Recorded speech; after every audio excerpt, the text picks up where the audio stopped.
Baik, selamat pagi Bapak dan Ibu dosen. Di sini saya akan mempresentasikan jelajah karya arsitektur. Sebelumnya saya akan memperkenalkan diri terlebih dahulu. Nama saya Madi Dwi Erdama Utami, NIM akhir 001 dari kelas A1. Saya akan membahas tentang Museum Getty Center, unsur-unsur arsitektur, dan juga faktor-faktor arsitektur dari Museum Getty Center tersebut. Yang pertama, itu ada Museum Getty Center. Museum Getty Center dirancang oleh seorang arsitek utama, yaitu Richard Mayer, seorang interior museum, yaitu Thierry Despont, dan seorang arsitek lanskap, yaitu Laurie Olin. Getty Center memiliki lahan seluas 110 hektar yang berlokasi di Los Angeles, California, tepatnya di puncak bukit pegunungan Santa Monica. Richard Mayer sendiri adalah seorang arsitek Amerika yang desainnya menonjolkan warna putih. Mayer jelas bukan arsitek pertama atau terakhir yang dengan obsesi ini. Padahal penataan cahaya dan ruang telah memberikan definisi pada kata arsitektur dan tentunya pada karya Richard Mayer. Richard Mayer lahir tanggal 12 Oktober 1934 di Newark, New Jersey, US.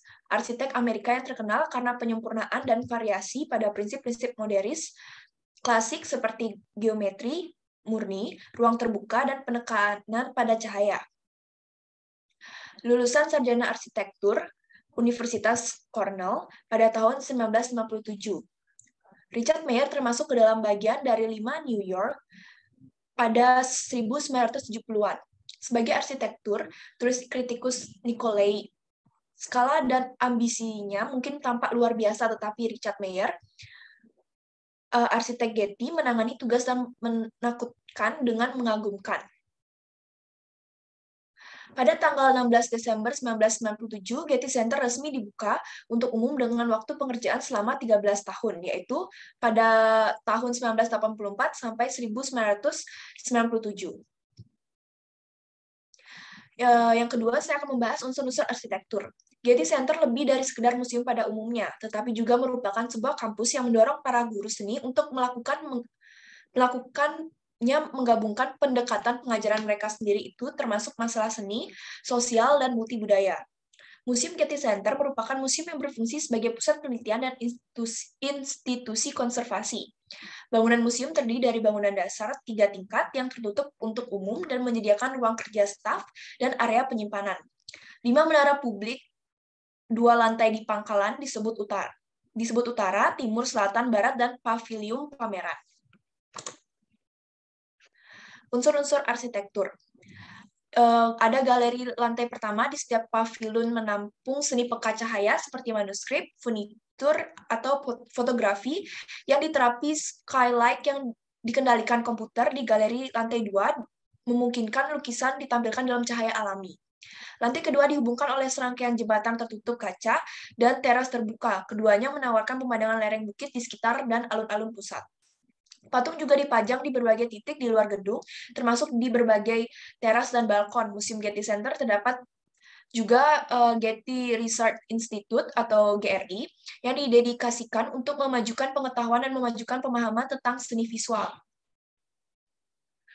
Di antara kepemilikan lainnya, perpustakaan penelitian GRI berisi lebih dari 900.000 volume buku, majalah, dan katalog lelang, koleksi khusus, dan 2 juta foto seni dan arsitektur.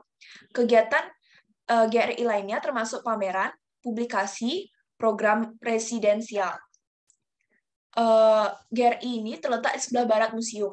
Bangunannya bundar, mengelilingi taman lanskap, dan terletak di sebelah barat taman pusat.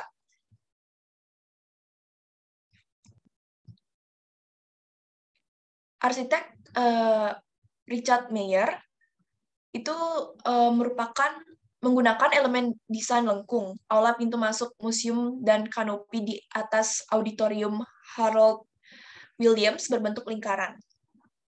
Museum Getty Center menggunakan bahan-bahan sebagai berikut dalam proses pembangunannya, yaitu 1,2 juta kaki persegi, 16.000 ton, batu travertin berwarna krem dari Italia. Batu ini terbelah di sepanjang butiran alaminya, memperlihatkan tekstur daun, bulu, dan cabang yang membatu. Richard Mayer bergantung pada topografi situs. Teori topografi merupakan teori yang menghadirkan keterikatan alam manusia dan alam lingkungan ini. Arsitektur topografi merupakan suatu pemikiran yang lahir dari penggabungan dua konsep, yaitu penandaan tanah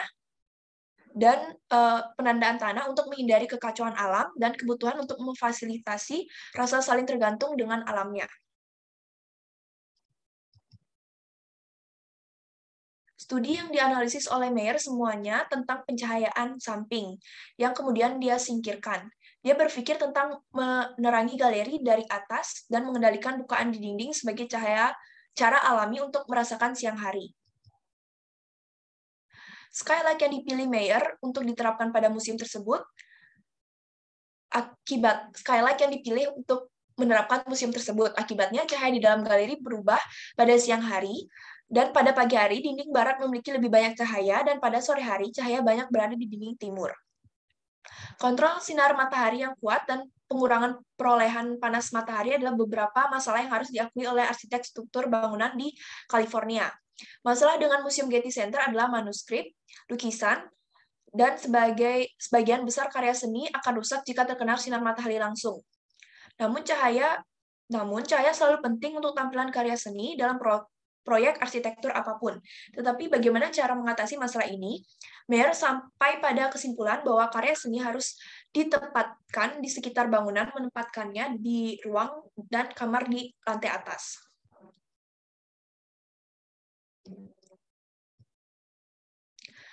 Berikutnya, saya akan membahas faktor-faktor dari arsitektur. Museum Getty Center termasuk bangunan yang dirancang oleh Richard Mayer untuk pemandangan yang indah dan aman dari gempa bumi dan kebakaran. Galeri museum berdinding ganda dan terkotak untuk mencegah penyebaran api interior. Mereka memiliki sistem yang dapat mendaur ulang udara untuk menghentikan asap dan abu masuk serta mengeluarkan oksigen dari udara untuk memadamkan api di dalamnya. Museum Getty Center ini menerapkan teori topografi seperti sebelumnya saya sudah sebutkan, yaitu teori topografi sendiri merupakan teori yang menghadirkan keterikatan alam manusia dan alam lingkungan ini. Jadi, Museum Getty Center bisa dibilang museum yang ramah lingkungan dan kehadirannya tidak merusak alam. Menurut Richard Mayer, ada 10 faktor yang menghubungkan bangunan dengan lingkungan, satu atau lebih dari yang harus hadir untuk ruang menjadi tempat, yaitu yang pertama faktor-faktor yang menyebabkan cara menjadi, yang kedua orang-orang yang menekankan kehadiran bangunan sebagai objek independen, yang ketiga faktor yang menekankan kehadiran bangunan dalam lingkungan tertentu, yang keempat orang-orang yang mendorong fantasi dan bermain, yang kelima faktor-faktor yang mendorong semangat gembira, yang keenam faktor yang mempertahankan rasa misteri dan pertualangan, dan yang ke-6, bahan yang menghubungkan kita dengan realitas, dan yang ke-7, orang-orang yang menghubungkan bangunan untuk masa lalu, dan ke-8, memfasilitasi pertukaran spontan, dan yang terakhir, itu menegaskan identitas orang. Museum Getty Center ini sangat mencerminkan hubungan antara objek buatan manusia dan objek alam. Itu sangat terlihat berkaitan erat satu sama lain. Misalnya, pemilihan lokasi museum sendiri yang baik dengan memanfaatkan lahan tetapi tidak menghilangkan kesan alam pada tempat tersebut, sehingga pengunjung tetap akan merasakan sentuhan alam yang melekat pada bangunan. Banyak orang mengatakan bahwa Museum Getty Center mengingatkan mereka pada keindahan abadi abad ke-16 Italian villa dan kebun seperti Villa Hadrian di Tivoli. Villa Hadrian merupakan kompleks arkeologi Romawi besar di Tivoli, Italia. Dengan demikian, orang dapat menyimpulkan bahwa pusat Getty menggambarkan 3 poin kunci yang menjadi ciri arsitektur yang baik, yaitu interaksi, konsistensi, dan kesatuan. Museum Getty Center menerapkan sistem skylight seperti yang disebutkan sebelumnya, di mana sistem skylight pada bangunan adalah sebagai pencipta sistem sirkulasi udara dan cahaya dalam suatu bangunan. Cahaya matahari yang masuk dalam ruang bisa berperan sebagai pengganti lampu listrik, terutama dalam ruang yang tetap terasa gelap meskipun di siang hari. Sebagian orang menyebutkan dengan nama jendela atap karena posisinya memang berada di bagian paling atas bangunan.